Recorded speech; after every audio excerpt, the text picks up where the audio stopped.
Yo, we here in the building, man. Tommy Wright III, iconic, pioneer of this shit, legend, Memphis. How's your show last night? The show was lit. It was Oakland, right? No, it was out here. Oh, no, wait. You played at Resident. You just played Oakland also, was right? The day before yesterday, okay. Thursday, and last night was right here live in L.A. Yeah, the homie Tony, who's like down with like the letter racer dudes. Yeah. He filmed the show, and he works in my coffee shop, and he was like, bro, it was so fucking lit. He was like packed as fuck.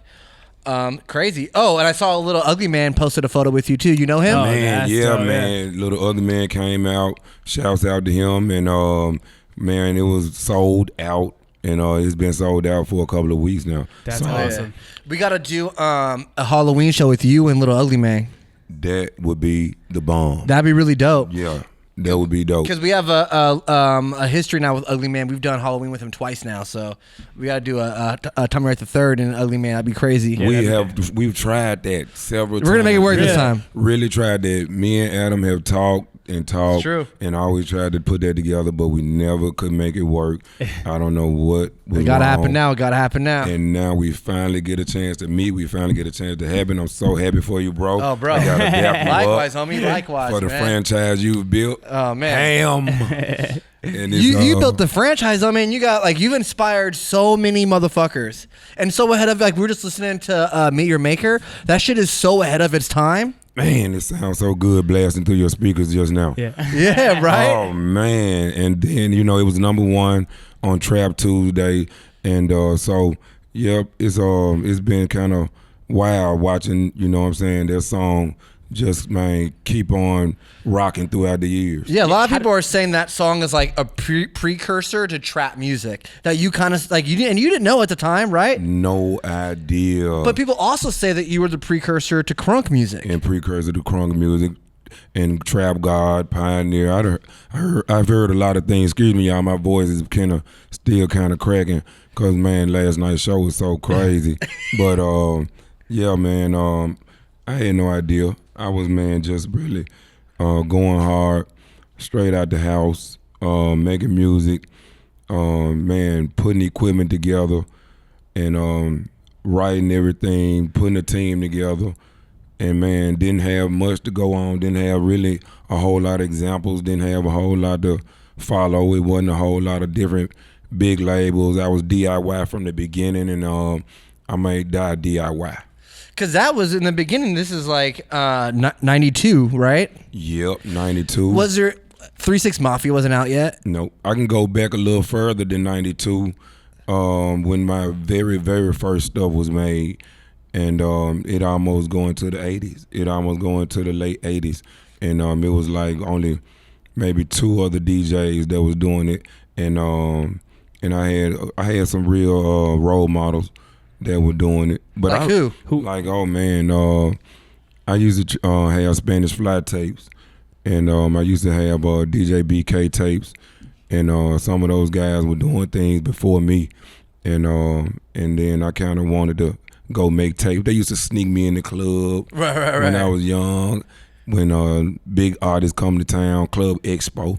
Like what kind of big artists back then? Salt and Pepper. Rex in Effect, Roll It Up, my homeboy. So I was like, man, you got to get me in there. They would pick me up, Disco Ham.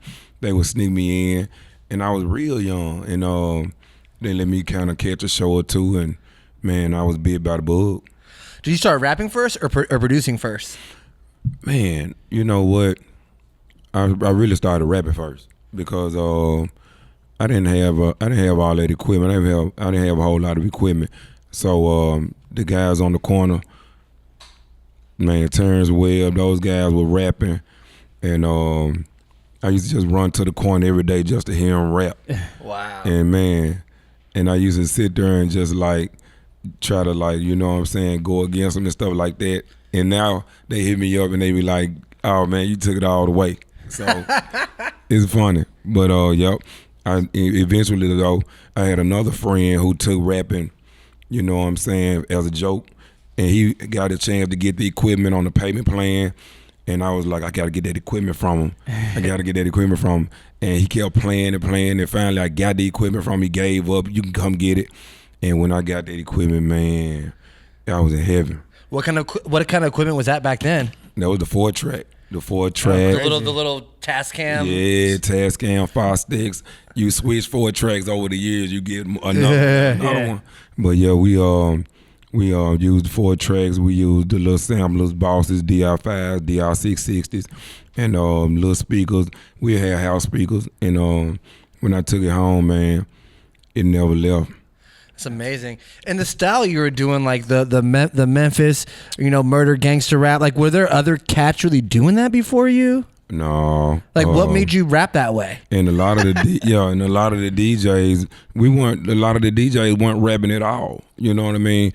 A lot of the mixtapes before me were just scratching other people's tracks. Right. You know what I'm saying? Yep. They would just be scratching probably MC Shy D or Trigger Man. There's like a big hit. Or they, would just blend a lot of other rap songs and sell that as mixtapes. That's why it tripped me out when people call CDs mixtapes. Now mixtapes were like tapes, and right. And they had a whole lot of different stuff on them. And Memphis kind of was like, well, we could just make mixtapes with our own songs. And I started trying to, just make mixtapes with my own songs, and eventually, I did a little scratching and everything, but I just went in with writing my own stuff, and that's how I started making beats. Crazy. So I started making beats, man, like right after Memphis Massacre, because it was some guys that helped me. Rest Peace, Lyrical Dope. They were some guys that helped me with my very, very first tape, and I went in there with like a piggy bank full of pennies, and I was like, y'all gotta, try to help me, make a real tape. And I gave them the pennies. They laughed, but they helped me. And I made Memphis Massacre, and then... And that was like 92, huh? That was that was like more like 90, 91. Crazy. Because I graduated from high school in 94. And Memphis Massacre, I was walking around with the backpack full of tapes selling Memphis Massacre in like 10th grade. Crazy. Yeah. But then it was like maybe 2 years later when I went to like another school here, Chris got in high school, and then I seen another DJ selling his mixtapes out the backpack, and that was like one of the 3-6 producers. Oh, wow. Who was that? Paul. And DJ Paul produced one of your early songs too. Right. Before 3-6 Mafia. Oh yeah, way before. Cause like I said, before I could really before I knew how to record, I tried to get other people to help. Yeah. So one of the kingpins in the neighborhood said, man, let me take you over here and get you a song maker. They had a big concert that night at a famous club called 380 Bill. So he was like, let me get you over there. This dude to get you a track and whatever. It was DJ Paul? And it was Paul House. And I didn't know, I never knew him. But they took me over there and dropped me off. And I was like, I went in, and his mom and them was like getting mad, like, oh, here come this old rap stuff, and his dad was like getting mad, and he was like, come on in the room, and they shut the door, and then Lil Infamous, he broke out the keyboard, and he started playing, and Paul broke out like a couple of tracks that were like already down, and Lil M was like, I put something with that, give him the mic, and Lil M was playing the keyboard to it, and then Paul started scratching, and then I was like, oh yeah, I got my song, and that was Shoot to Kill. Oh wow! Hold on, that is fucking insane. That this is like 92. Yeah, that was. And you're Just in DJ Paul's parents' house. bedroom. Lord fucking Infamous, Yeah. rest in power, is playing the fucking keyboard. That's crazy. Was Infamous rapping it? Man, he wasn't rapping then, but you know what? It was real. It was real close to about the time that they had dropped the Serial Killers, because they had to been like, you know what I'm saying. And that was Paul and Infamous's tape together. Yeah, they taped together. So they had to been bubbling because the guy in the hood knew to go over there and get you a track drop. So they had to been bubbling, but I didn't know them at all, and it wasn't no tapes out or none of that. I didn't know them. They didn't know me. And did you guys stay in touch after you got the song? After I did that song, we went to a club and performed, and I was with Homicide, and I got the tape from Paul. Now the guy picked me up. We went down there, performed, and turned it out. And I remember they was bumping like Spice One and all that. That's why I like Welcome to the ghetto. all that, man. That was my shit. And that's why I was like, I always like California music because in Memphis, we always kind of gravitated toward that. But after that, it almost kind of became like, I guess, you know, I developed my own stuff and got my own equipment, and we didn't hook up that much no more. Do you think that cats in Memphis listening to shit like Spice One, is that kind of what inspired Memphis cats to rap fast? Man, it gotta be. That's amazing to me. It gotta be because you know, Spice was hard to me, and it was it was a few other, it was a lot of other guys. NWA was like the bomb, and all that was. Yeah, I came up on a lot of California music. I know a whole lot of the East Coast music. I got love for them. I had all the Beastie Boys, the MC Lights, the LLs. I had all that. I was just a big student of the game, period. I had every coast, every tape. I used to go in the record store and just collect and go home and listen to all that. So I had everything, but I don't know, rapping fast, it was just kind of, I just kind of like wanted to like put as many words as I could in a line.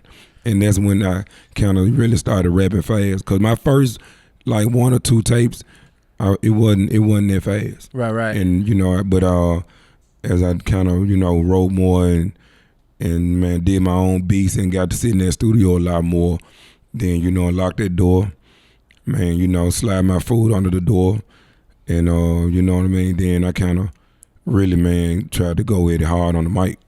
Hell yeah, that's crazy. What's up with the one-man gang thing? Man, no friends. I was, nobody to hardly ride with me. Fighting wars by myself.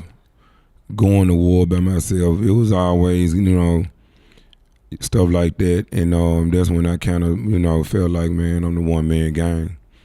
But I owned it, you know what I mean? I ain't cried about it. Yeah. I owned it. And it kind of, man, it kind of still feel like that to this day. Right. So, it is what it is. And when did 10 Wanted Men, when did that start? Man, 10 Wanted Men. What year was that? Is like around the time I made Ash to Ashy, Dust to Dust. And went out there and stood in that graveyard with that big flannel jacket on and that skull cap and held the shovel right next to where they probably just buried somebody. I was like, man. And it was like normal to me. It was normal to me. So I went out and but I was always trying to, think of what was hard names. And, I even used to try to have a hard name for myself, but I was like, nah, all that MC this, and I was like, nah, I just keep Tommy Wright III. Right. So 10 Wanted Men came around the second or third tape, Ash to Ash, Dust to Dust, and some of that stuff used to just come to me. But I think what I did was I got that from like a movie or something, like walking through Blockbuster, like an old Western and shit. Yeah.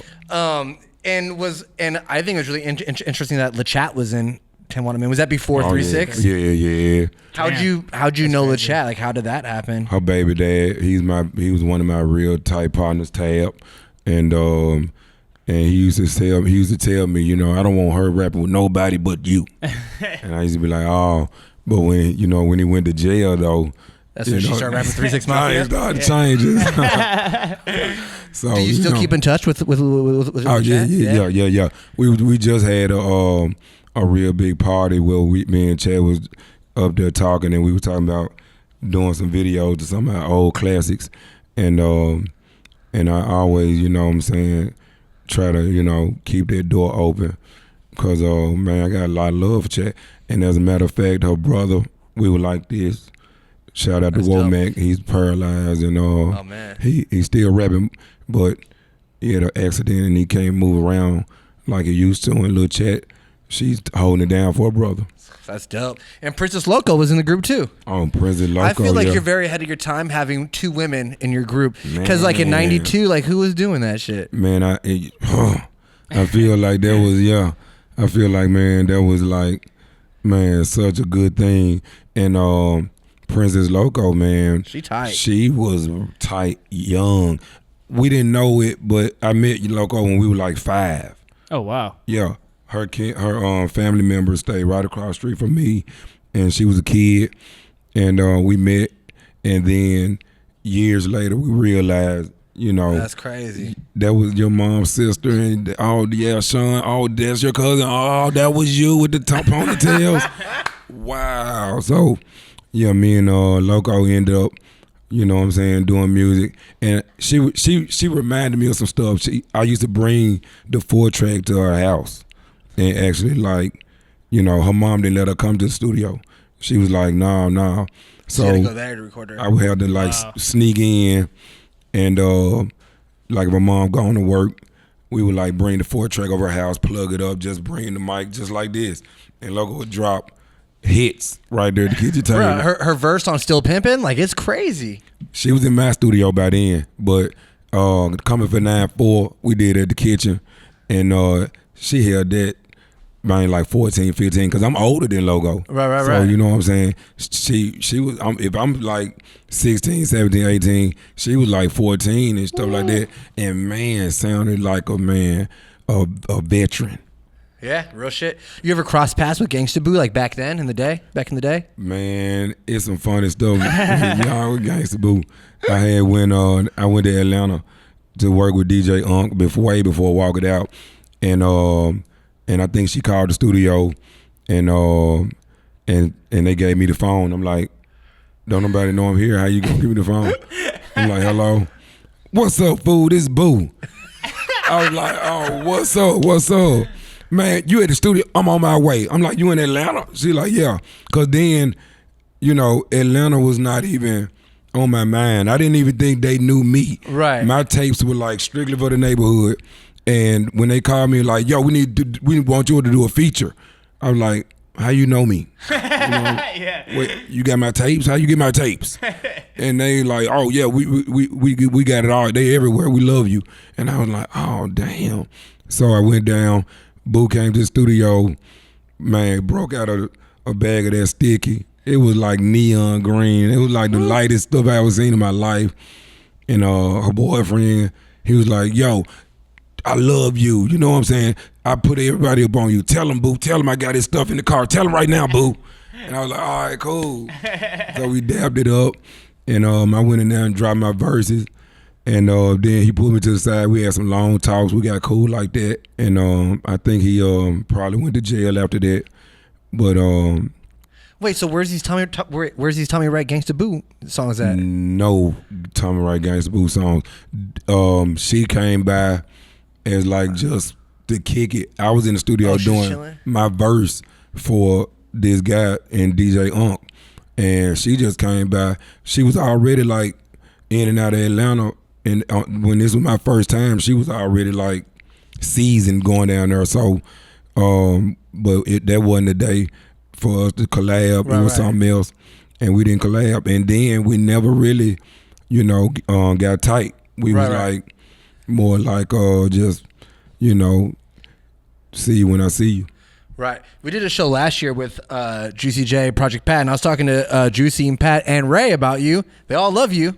What? Yeah. Man. Yeah, they all love you. Even Ray was like, yeah, man, we love Tommy. Oh man, yeah, I do kind of like hear, you know what I'm saying, like through bodyguards and security guards, Right. and they be like, yo man, you know what I'm saying, they down with you, and I was like, you know what I'm saying, for real, because you know we so far apart, you know what I'm saying, and we don't get to talk much, so it's like I never know. Right. Crazy. And then in 2000, you ended up getting locked up for a little bit. Yeah, what happened with that? Oh, that was an ugly time, man.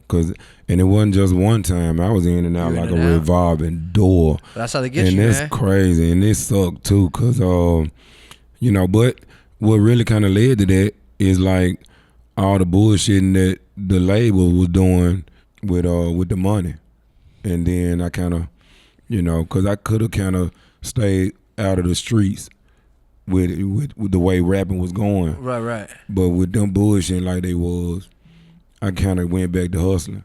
And then You got caught up. next thing I know, yeah, man, I was getting busted. I had a good run, though. And it got to the point, I want to be the best at everything. And it got to the point where I tried to be the baddest and biggest drug kingpin in Memphis. And, man, and everything else took a back seat. Because if you're going to try to be the best rapper, you can't do a lot of other stuff. And if you're going to try to be the best dealer, you can't do a whole lot of other stuff. So I just went too far. I mean, I had a whole avenue to myself, 6 hotels. Oh, wow. Man, 20 girls. I even was crazy enough to bring the stove into my hotel room to cook it and cook my dope up. Wow. And I look back and I be like, man. And man, right next door to where they was shooting Hustle and Flow. And it was at the Crystal Palace. And since the guy didn't give me the leading role, he kind of gave me the leading role, but then he took it back. Wait, you tried out for Hustle and Flow, and they were going to give you the leading role? Oh, yeah. And then they gave it to... And then they gave it to Terrence Howard. So is it based off of you, Oh, technically? yeah, DJ. Yeah, the director, Craig Brewer. Yeah, me and Craig cool. Craig got all my CDs. He got them on the couch. He got them in the car. I met him at Selecto. I met him at the label. And when he first said, I'm going to do a movie, Hustle and Flow, everybody in the room laughed at him. And I was like, I ain't laugh. I was like, for real. And everybody was like, he ain't don't do man, whatever. And 4 years later, it came together. And I was like, you ever need me to be that, that hustler, And he was like, oh, yeah. You already got the perm? Yeah, I got you. And I was like, But do you think he wrote in the perm part because of you? Like, was that all inspired by you think? Man, you know what? I really never, like questioned him about it. Right. But he definitely told me, he said, I got a man, put some of your hustling. I got to put that in the movie. And so I was like, all right, I'm down. But then I think the funding came, and I think somebody came in with a lot of funding, and he said, well, Tommy, I'm going to go ahead and go with some stars. I got the money. And I said, okay. And then there's another time where I'm hustling, and dope out of one door, girls out another door. And man, got popped a couple of times. I was hard-headed. I didn't want to quit. The lieutenant was like, I'm going to get you. I can't, man, I know what's going on. Man, you the biggest headache I got, and we're going to bring you down. And I was starting to get multiple hotel rooms. I was like bouncing around. Truck stop was right up the street. I'm having girls go to truck stops. The people want dope. They take it, serve them. They want dates. I've got everything you need. People were like breaking into stuff, bringing me the goods. I'm dropping it off for the goods. I'm buying mink coats with crack. And man, I was going berserk. Then I had a house in South Memphis. I was going back and forth. I bought 3, 4, 5 cars. Had the box Chevy, the Lincoln. And they took that box Chevy from me. I missed that box Chevy. Yep. So then everything, that's the thing you missed the most? Man, and then they would low down. They made me sort of like, they took the money that I had in my pocket. The police basically stole the money I had, lied about how much I had. Of course. Took the car, then charged me to get the car. And then when I got the car back, you know what I'm saying, I ended up like going to like their impound, and all of a sudden it was set on fire. Wow. Mysteriously set on fire at the police impound. And man, so you're just like kind of going in and out. And they were just trying to like build a case on you. I got busted. And so when they finally got like, what was the charge for the 5 years? Man, I got busted twice, and I knew that I couldn't let all those dope charges go up in the same courtroom. And I begged my lawyer, Mark Sarifkin, do not let my charges go up in the same courtroom. They were small at first, but then that big bus, man, the chick, you know what I'm saying, she came in. I knew her from South Memphis. She was just getting out of jail. She bought some for me at my hotel room, stepped out, and then somebody came back knocking. And I had my girl Sunshine in the room at the time, and Sunshine, she was like, yo, who is this knocking, you know? And they get on my nerves. I said, don't open it. And I said, just ignore them. And she's like, oh, I'm tired of this. And she went and opened that door, and I heard boom. And man, it's like she flew in the air a couple of feet. Damn. And man, they came in the room so fast. When you getting busted, man, it's like a feeling that's like unreal. And they had this, like a lady, and then the officers, they just, man, tossed me on the bed. I was trying to run. I was trying to stash my stuff. They, man, pushed me on the bed, hit me in the back a couple of times, threw my hand behind my back. And I was like, what do you want? What do you want? And they, man, started reaching, and I'm trying to tuck stuff, kick stuff, and they were grabbing. She's trying to flush stuff. They grab her, pull her out. This is what we want. And then they were starting to look for my money. And all the time I was like, what they looking for my money for? Come to find out she had brought me some mark money, but I didn't know. Yeah. So I was like, what they keep looking for my money for? They wanted the money more than the drugs. And I was like, what's going on? Because of mark And bills. they, you know, and it was marked. So they pulled me out, took me right behind where Hustle and Flow was shooting at, behind the Crystal Palace. That's where the paddy wagon. And when I get in the paddy wagon, you know what I'm saying, there go the girl already in the paddy wagon that bought that for me. And I'm like, you stupid. And she was like, I'm sorry, Tommy, I'm sorry. I didn't know. I said, you stupid. Damn. I said, I'm already on bond, and I'm already on another bond. What you think this gonna be? I said, man, cop was like, shut up. I said, man, I just kept saying you stupid 18 times. And they rolled me down. I mean, the sentence was actually 4 years. And I actually fought to get probation on them 4 years. And then, but halfway in, I violated. Mm-hmm. I couldn't. He put the probation was too strict. It was every week. Take a drug test, piss test. Right. Man, 1 million hours community service, money every time you come up in here. Man, we gonna call you. We stopping by your house. I was like, so you did more time because of the violation than you would have originally. And I tried to get you. I tried to, like, you know what I'm saying. You know what I mean. I tried to, like, you know, walk the probation down, but it was hard. I was trying to smoke, drink the little fake drinks to cover the smoking up, and still chief go in. So, man, they said, nah, we tired. You just walking over us at the probation, and man, they turned me on in, and it was kind of, man, it was ugly because they were cool at the probation office. They liked me, right? But they said we gotta do it. So some me in, no bond, and that's why you had to do 100% of your time. Because usually it's daytime. I know at least in California you do like half. I thought that too. Yeah. I was like, I just walk down, you know, the rest of it, and hey, y'all ain't doing nothing to me. And they was like, no, you're doing 100%. You're doing the whole. You're doing the whole 4. Damn. I said, fuck. Oh, so were you just paranoid the whole time? Because that sounds like a lot of shit going on at once. Man, I would have been like, that was a hard time. Man, you trying to move weight. You trying to get over that bridge to get back to the spot. You got a line of guys waiting on you with money. I mean, you running out. You trying to re-up. And I was dealing with so much weight. It wasn't even funny. And then were you recording at that time, or were you completely? I wasn't hardly recording because I lost Street Smart. I lost Street Smart, and like, you know, right before the record label started, you know, playing with the money and kind of, you know, stealing.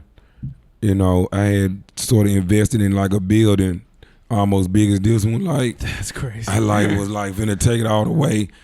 Wiring, walls, offices, put up this, put up that, and in like almost 10 months, 11 months in, you know what I mean, they started, like, you know, making it hard for me to keep that big place, and I started, you know, I was kind of hustling then, and but I was making these big grand plans to have a studio, biggest studio in Memphis, and just really, really go hard. But me and these building people, you know what I'm saying, kind of had it out. And one of their secretaries was cutting me a lot of slack on some of the rent. Like, you pay this, but I say you paid that, and the whole scheme got busted. They caught me, and they was like, wait a minute. This goes back all the way to this. So, man, they like locked the whole building down, didn't let me get my stuff. Then we went to court over it, and I basically won. They said they had to release this stuff to me. But what they did was, instead of releasing the stuff to me, they basically like tried to like go ahead and set it out without me knowing. And even telling the judge they were gonna let me like catch up those payments, but they didn't. They just, man, hurry up, set it out, and man, let the whole city just come by and take everything. So I lost Street Smart at 5 o'clock in the morning on like April 3rd, 2003.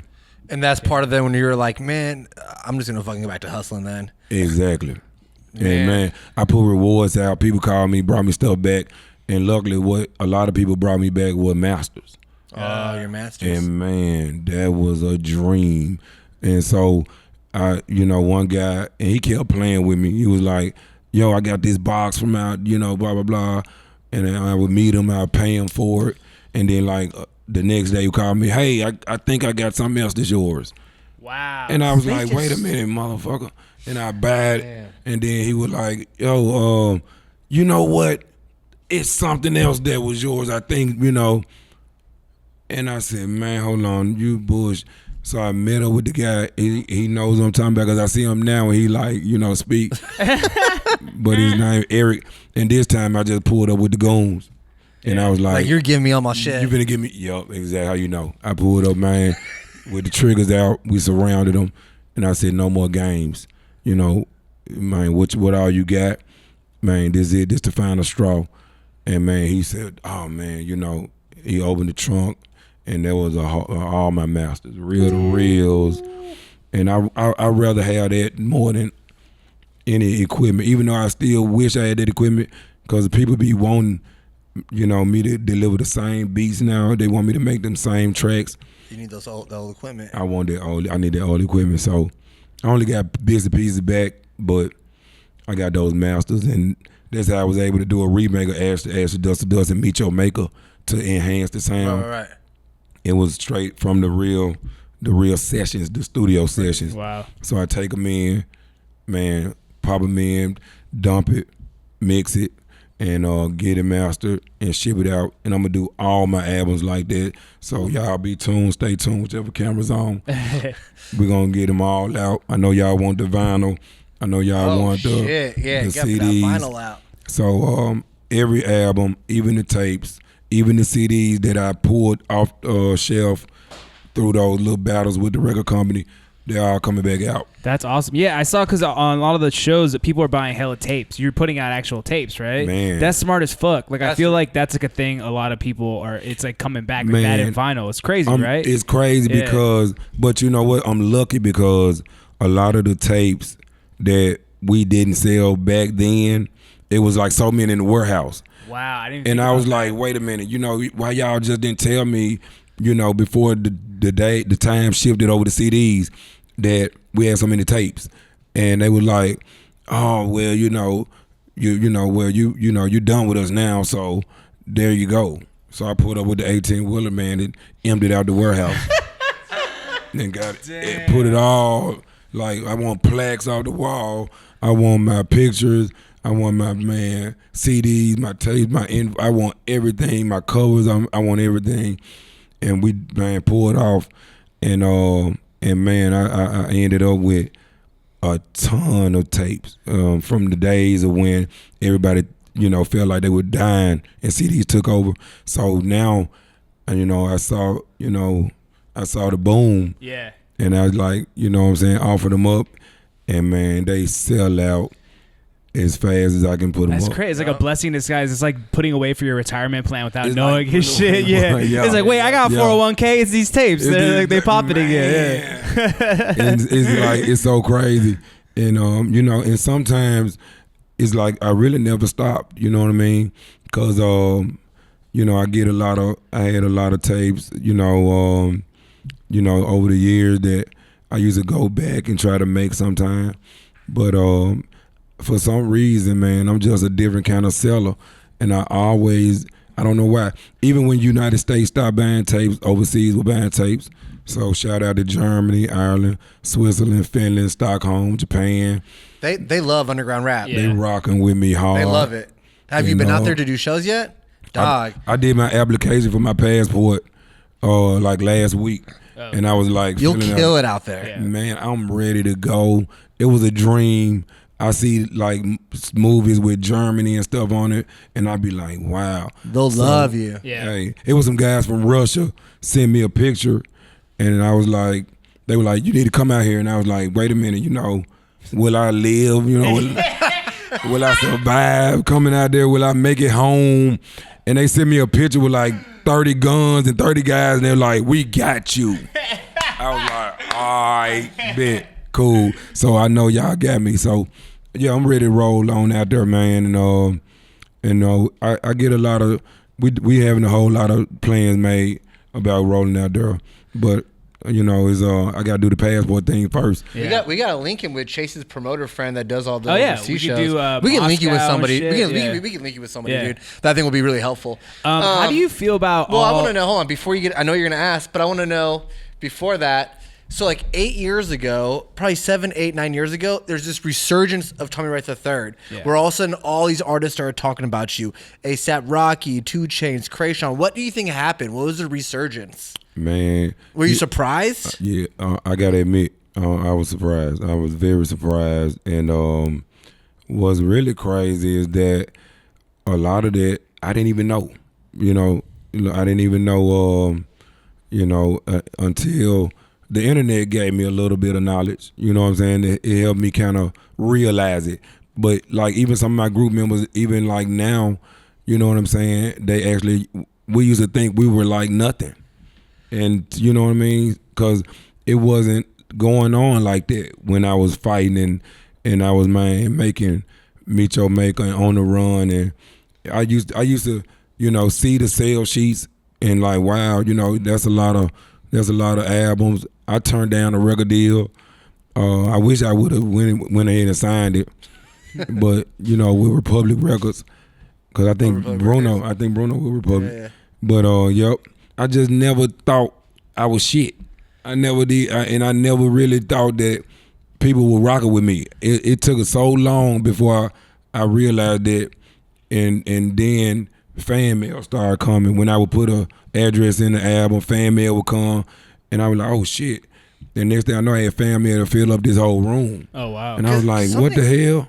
And jail, prisons, and I was like, damn, have they been, and it looked like they had been listening all the time. Yeah. I just didn't know it, or we all just, didn't see it. But it's like, I try to tell people, you know what I'm saying? It's, you're not the only one that's rocking with me. It's a whole lot of people rocking with me. Yeah, you're definitely ahead of the game. Yeah, because Man. I think because right now all the like underground hip hop, the kind of shit that we fuck with, it's like everyone's really trying to rap like they're from Memphis. Like that style is so big. So something happened where people must have been like, I want to know more Memphis underground rap. Someone must have found your tape, and then this whole resurgence happened. Because like who? A$AP Rocky's mentioned you, 2 Chainz, fucking Gucci Man, Lil B, A$AP, Little Ugly Man, Space Coast Perp, Still Shallow Water Boys. Even Lil Yachty tweeted that you were his inspiration. Lil when Yachty he was made that tweet, and man, Did you see that tweet? That almost, that almost broke the internet right there. and I tried to go ahead and reach out to him. I was like, look, let's not talk about it. Let's do it. Because a lot of times that's what I'm trying to make happen. Like, if you rocking with me, let's do something. Yeah.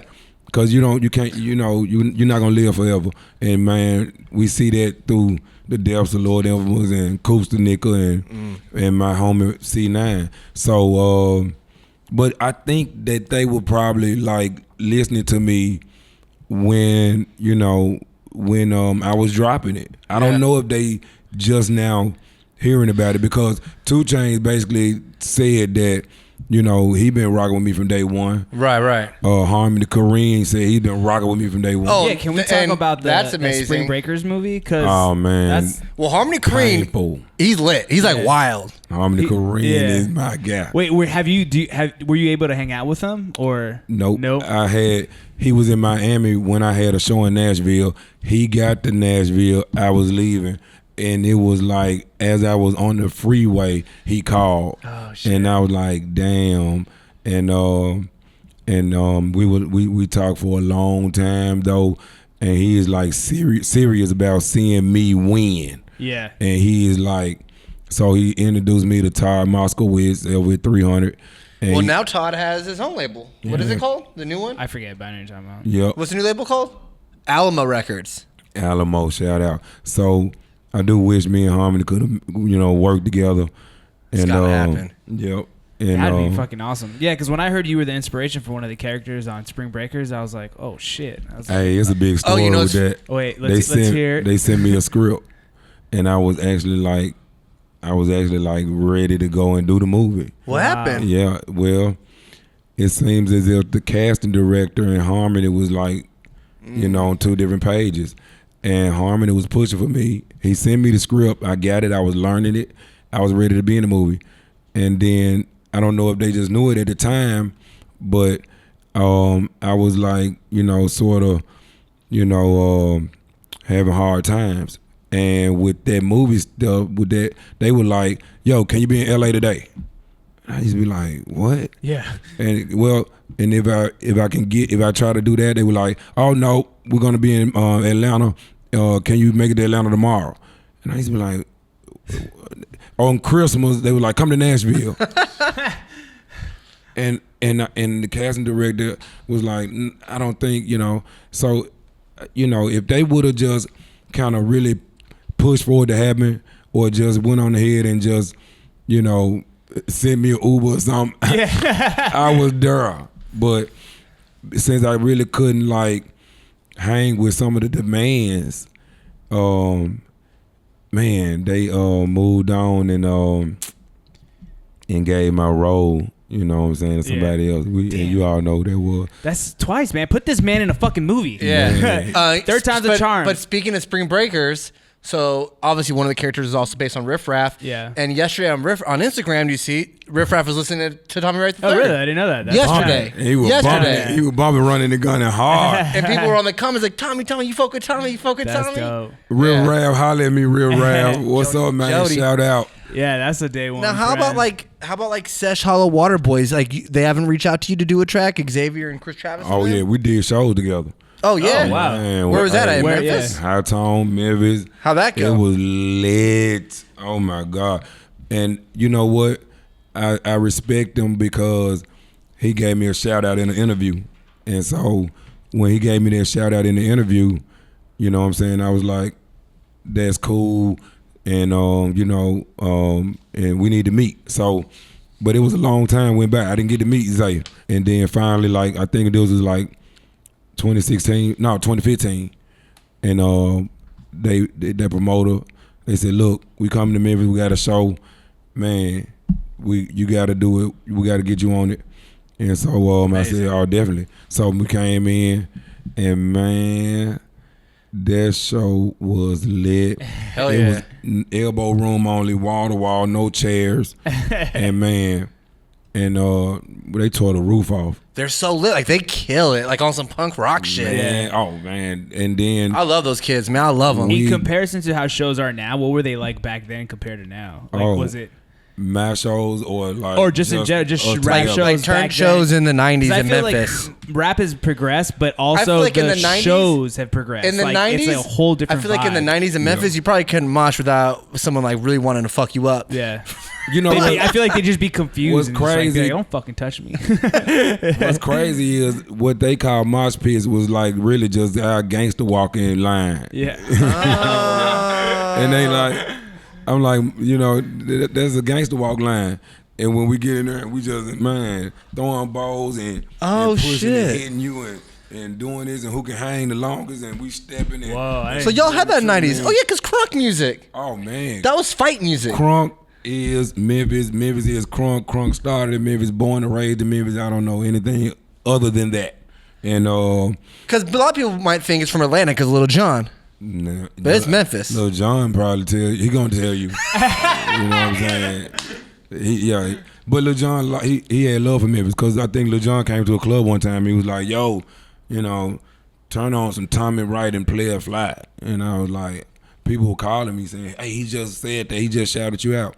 So yeah, man, that's amazing. I don't think it's a debate. I believe everybody know that, and I think I think it's like understood. Memphis came over. Crunk was born in Memphis, and it's a word that's, man, all Memphis. Yeah. So who's the most surprising person that reached out to you or showed you love that you didn't expect? Wiz Khalifa. Oh, wow. Yeah, he big star, man. He bought something from me. I was like, what? What'd he buy? I was like, what, you want the greatest hits?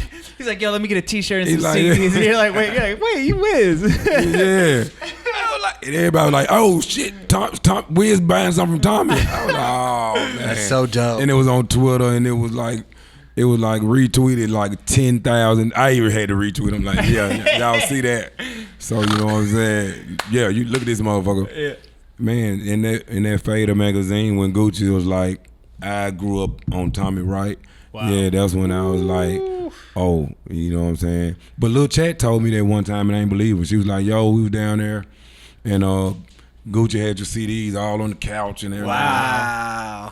I was like, you lying. And Gucci is so important to like this era right now. That's amazing. Yeah. And Lil B, Lil B is like huge to us. Yeah. Like, did he tweet about you or reach out to you or how that? What he? Lil B just flat foot reached out to me and we cool.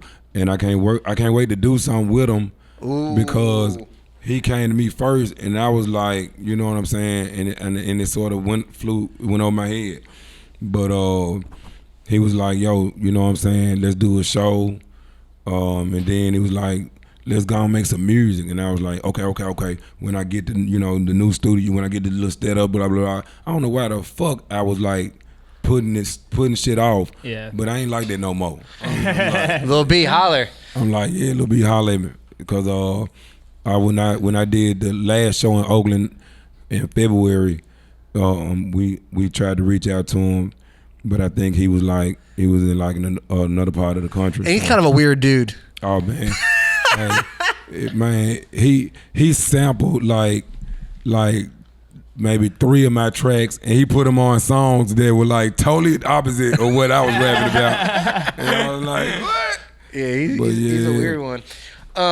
And was it last year that XL, that double XL? They put you the top 5 rappers from Memphis of all time. Do you see that? And running and gunning, man. And I took that as a stamp. You know what I mean? And it came out of left field. It came out of nowhere.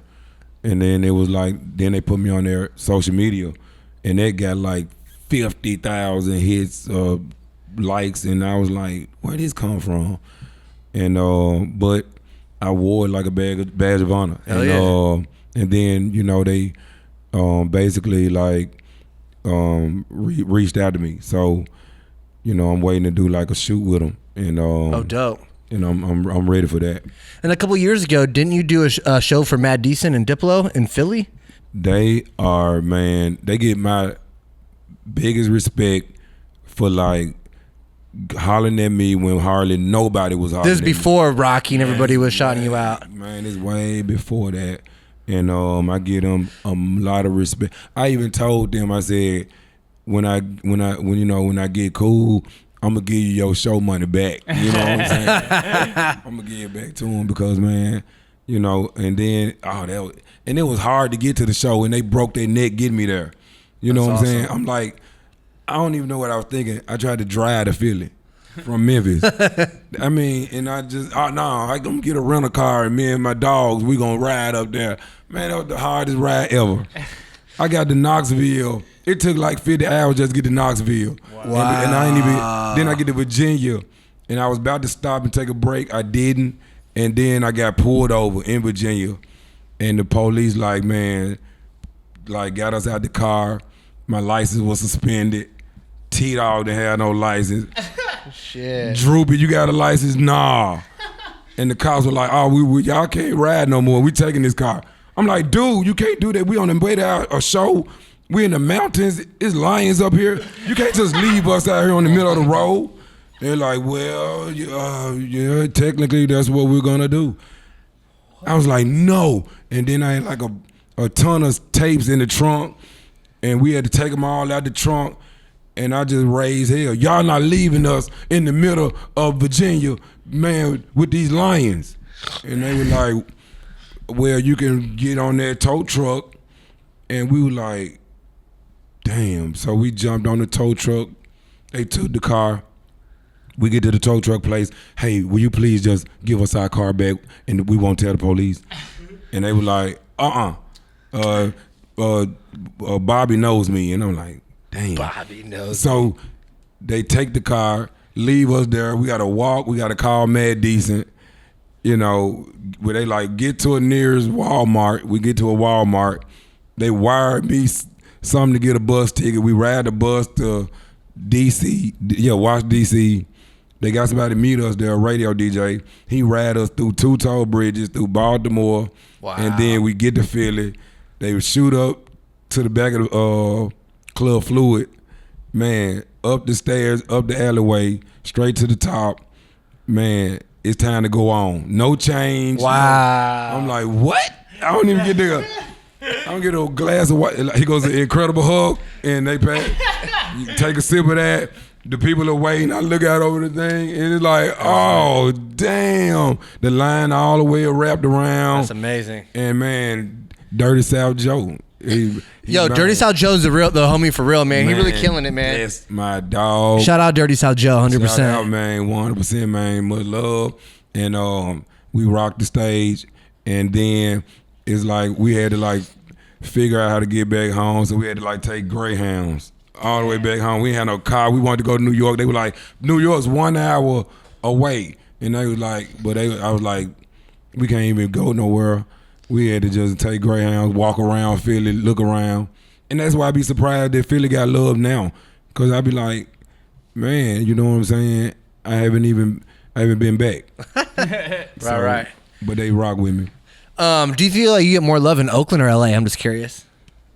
It's almost the same. It's like the California love is like. It's big, right? I feel like probably California and probably Texas, huh? And Texas love is crazy, but my upcoming shows are like scattered out everywhere. Yeah. Like Hoco Fest, August 31st, I'll be in Tucson, and then. Oh, where's that at? Club Red or at St. Tully's or whatever? That's at Hotel Congress. Oh, Hotel Congress? James Dillinger. We love Hotel Congress. You been there yet? It's haunted. Be careful. You're gonna like. I heard that. Yeah. So It's like, one room that's haunted, but yo, you're gonna love Hotel Congress. You're gonna love Tucson, man. It's gonna be lit. The haunted stuff, man. Look. Oh, it's right up the stairs. When you walk up the stairs, it's the first room. But there's probably some more ghostly type shit in Memphis. Man, well, Voodoo Village is. But my crazy ass gonna probably try this haunted stuff y'all talking about. I'm gonna be like walking up there shit. Cause this is where James Dillinger, that's where he famous escaped. bank robber. Dillinger, he jumped out of the window. That's where, so I'll be in that place. Lee was telling me also underneath the where they have these like the basement area. It used to be like some kind of like concentration camp for. Concentration camp? What you talking It about? was like I don't know. He said a bunch of people were like held down there, and just a fuck ton of people died. I don't know the exact story, I heard but that too. Yeah, I heard that too. And there's like a cowboy guy who walks around. I don't know. It's fucking. There's a cowboy guy. I'm gonna be damn. We didn't see shit though, but you know. I'm gonna be careful when I get to Hotel Congress, man. You gotta ask to stay in the haunted room. I gotta ask to stay in the haunted room. Oh, just live stream the whole time, maybe. In Oakland yesterday, or 2 days ago, did you perform? Was it like with some punk bands? Yeah, that's all I've been doing lately. Me and punk bands. So you have like this other fan base now that's like skater kids and punk kids that are like, that's so crazy how this all like. Skateboards was in the air in Oakland. And because Def Heaven played with him. Oh wow, Def Haven. Oh, I thought you said Def. I don't know that. I know Def Heaven. Oh, maybe I'm thinking Death Heaven too. I don't know. That's tight though. Leather slaves, secret prostitutes, manatees, reserve and dirt naps. Dirt Naps is such a cool fucking name. Dirt Naps is cool as fuck. Them my guys. And you put us on the bill together, man, you're going to have a rocking, crowd surfing, water throwing. That means we got to put Kate Moss on the Tommy Wright, Yeah, a little that'd Ugly Man be show. amazing. Kate Moss is really I'm cool punk envisioning band from some. You got to get some punk merchandise too, like your shit in that aesthetic. Like that would probably go so fucking tough. Yeah, Tommy Wright III punk shirts. What's up? Hey, Make something up, bro. I get I'm already thinking. I'm like trying to put two to two together. We'll collab, bro. Let's collab on some shit. I get some of those type of things from swayshop.com. Yeah. And my guy Mason, he's a hell of an artist, and he drew me a fire, shirt. I seen it. But man, it sold out in 5 minutes. Oh wow. And then he gave me another shirt with the third on it, and he's the only one that's really tried to do some real t-shirt merch type stuff with me. Yeah. Honestly, without all the the faking and the bootleg and the backdoor stuff, because it's some backdoor stuff going on right now with another company. And who are they? I'm joking. Hey, you put them on blast. Man, I was about to shout them out because it really ain't cool.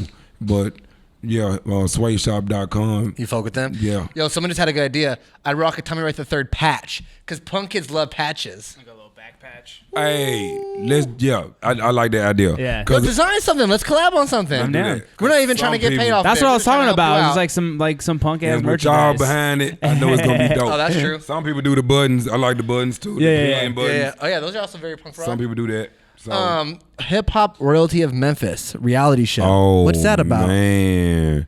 I don't even know about this. What's this? Bravo. It's gonna be on Bravo 2018. It finally came our way, and we're doing interviews for it, and but they said that has kind of changed courses. They said that they're gonna probably just base it on probably one rapper at a time instead of the way you see a lot of other reality shows. It's like everybody at once, one at a time. So who else do they have on it for the Hip Hop Royalty of Memphis? Who else is it? Me, Al Capone, Lil Chat. That's who I remember them interviewing or say that they want to interview. We got the news that they're probably not going to have everybody. They're just probably going to try to base it on one cat and follow him. Right. So I think that's how Bravo does a lot of their shows. Right. Another show, some similar to that, where they doing hip hop thing. So True. I guess if they don't want it, I'll take the Hip Hop Royalty of Memphis and go ahead and what I'm saying. Who do you think do it myself? Who do you think should be the Hip Hop Royalty of Memphis?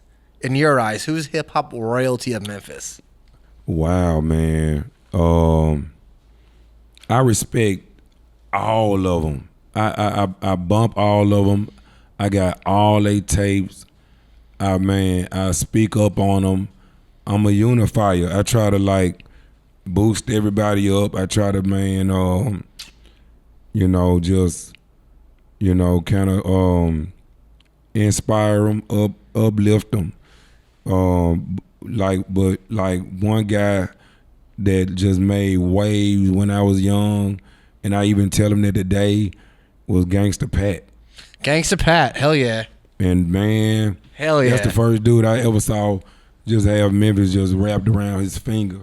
Every DJ, every radio station, every strip club, the whole album, playing it from beginning to end. Wow. And I mean, every school teacher, every car, every system.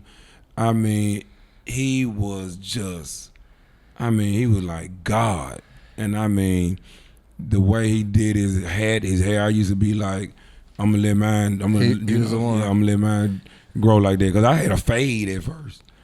And the side shaved out with a Gucci in the back. Oh wow. And I was like, oh no, I'm gonna grow my stuff long. You know what I mean? And And but man, it's a whole lot of royalty, man. Kingpin, Skinny Pimp. Oh man, Skinny, man. My first show ever was going to see Skinny. Wow. Like 16 at New Daisy, downtown Jackson Brown was the DJ. He introduced them. The ABC song was hot. And I had the tapes. That 808 was boom for like 10 minutes. Skinny was flowing. And I was like, man, I gotta go to this show. And I went to this Skinny show. I was fighting to get front row. So I was like a real. That's legendary. I was like a real man. Happy dude then. And so it's definitely, man, Skinny. And then, the list long. Homicide and man, I want him to kind of, you know what I'm saying, get back at it. He was, man, hard. I would name everybody from Memphis. I really would. You crossed paths with Lil White? Oh man, Lil White, we cool. Look, when I first met Lil White, he sung like a whole song of mine and knew about hard word for word. That's amazing. And I was like, damn, why we ain't work together? So me and him just did like, I had a show in Detroit. He had a show in Lansing. So as soon as I got done with my show in Detroit, I ran to Lansing and jumped on stage with him. Y'all need to do music together, man. Oh, we got to do some music. So I was his hype man that night. I was his gangster walker. Yo, I would love to hear Hip Hop Royalty of Memphis album. It needs to be you, Skinny, and Gangsta Pat. That'd be We used insane. to make those plans, but never went through with them. God damn. With Al in the mix, and Zerk, man, Squeaky. Oh, man. We used to make all them kind of plans, man. And I hope I ain't, leaving nobody out. But, because I know I'm going to think of some names when I walk off the set. But, you know what I'm saying? Just everybody really, I think the whole Memphis scene, we all was, man, some real, go-getters, and, man, and I had to, like, hear it from the other fans and how many people rocking with Memphis right now, and find out that they just really, really, they look at us as, like, this big era that just put a big impact on music in general, right, for like a long time, and it's like that love never goes away.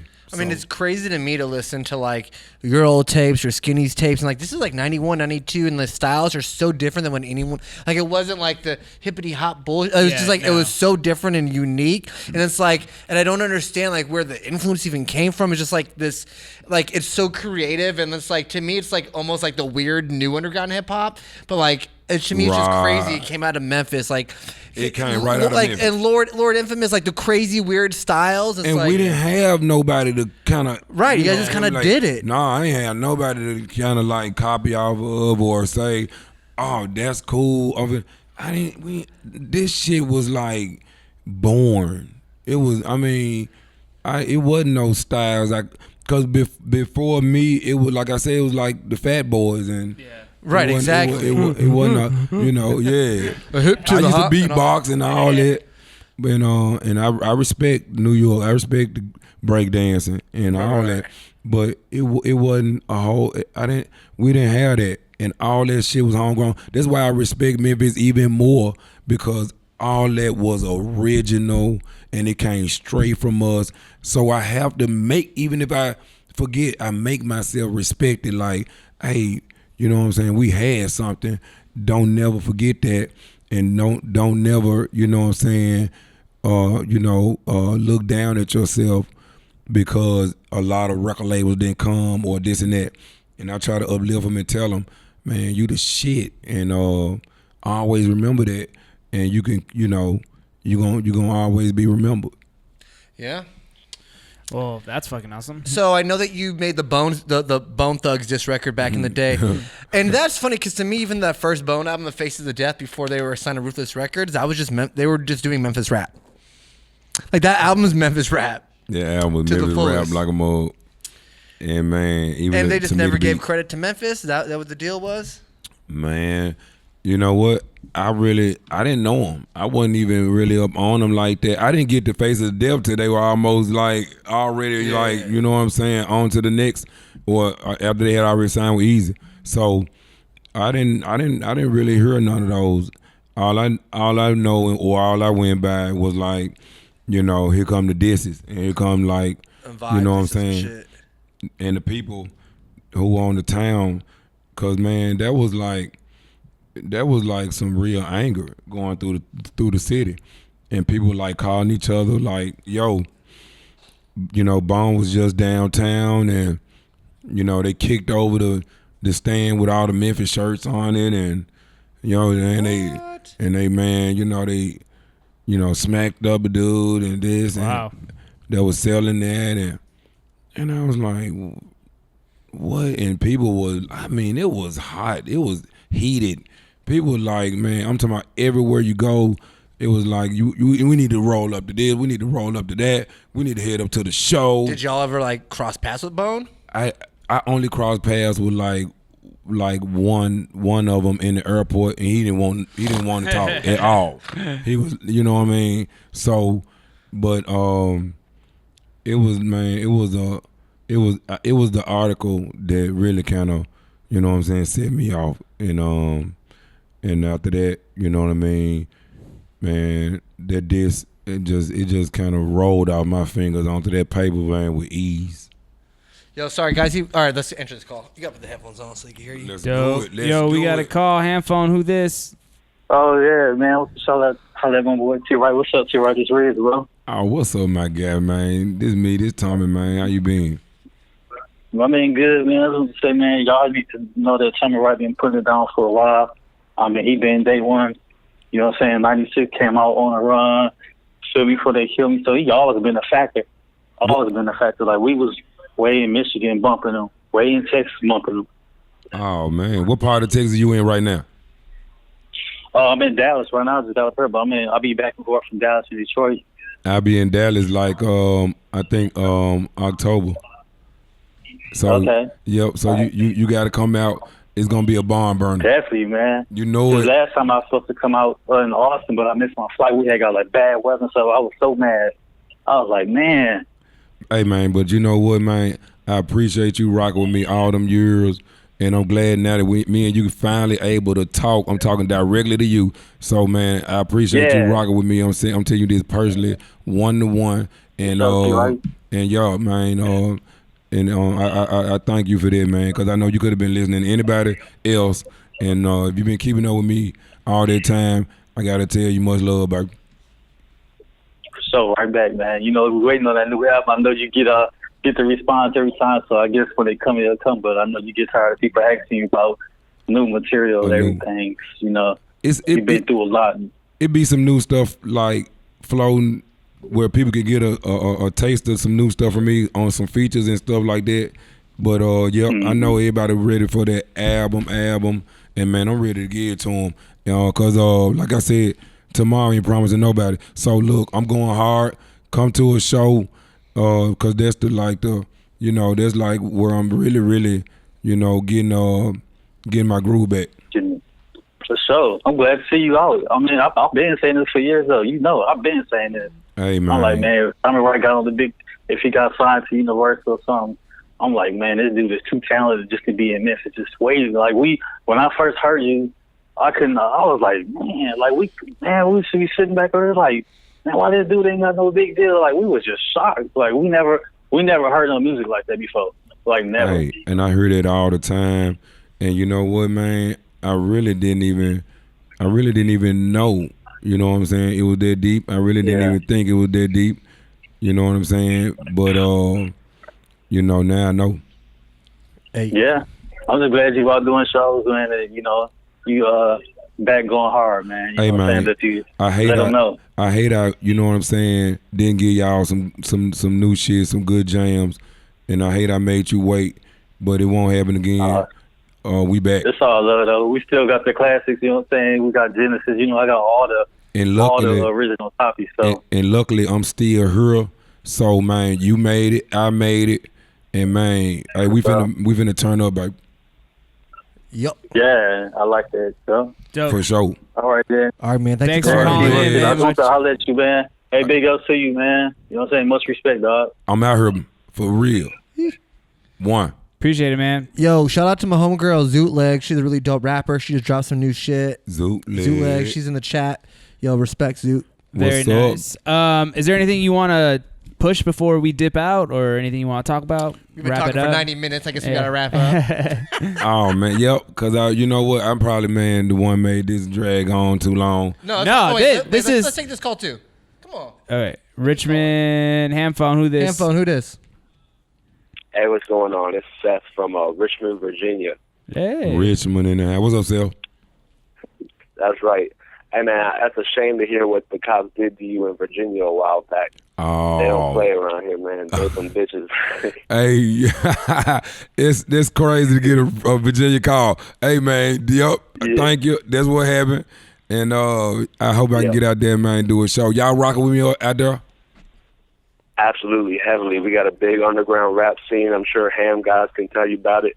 But I know if you did a show down here around this time, anytime, it'd be lit. We'd have the building filled out.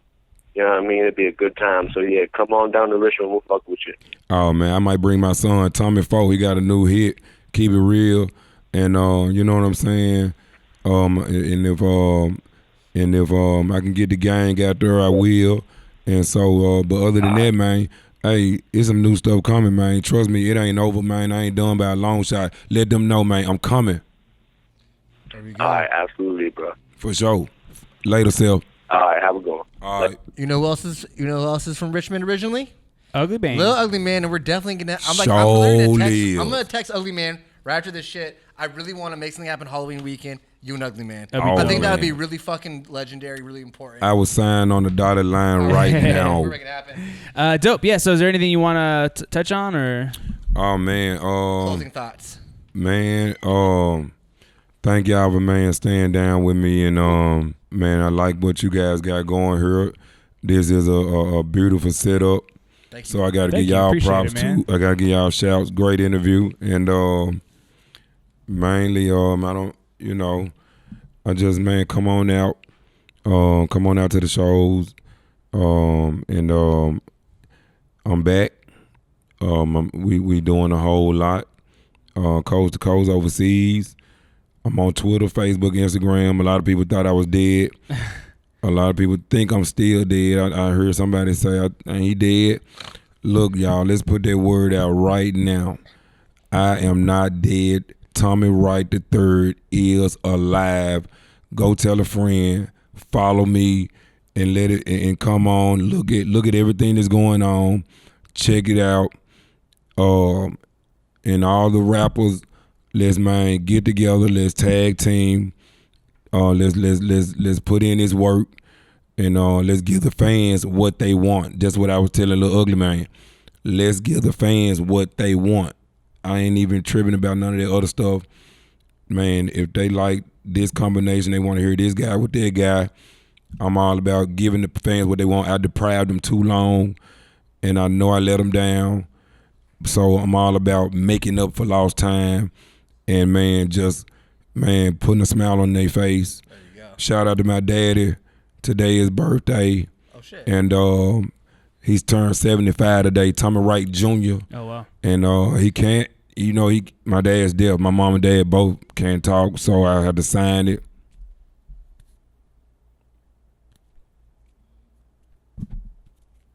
I'll probably fly in tomorrow, and we'll do something tomorrow. And sorry I couldn't be there today, but I'll be there tomorrow, back in Memphis, and happy birthday. There you go. Awesome. Shit. That was dope. Tommy Wright III, real fucking legend. All Thank the you shows. again, man. Go to Much the shows. appreciated. Buy the merch. Buy the Buy the merch. Buy the Yes. cassettes. Punk patches coming soon. Punk patches coming soon. Yeah, you're listening to Ham Radio. Yo, Make let's sure go to to share Ham. this. Yeah.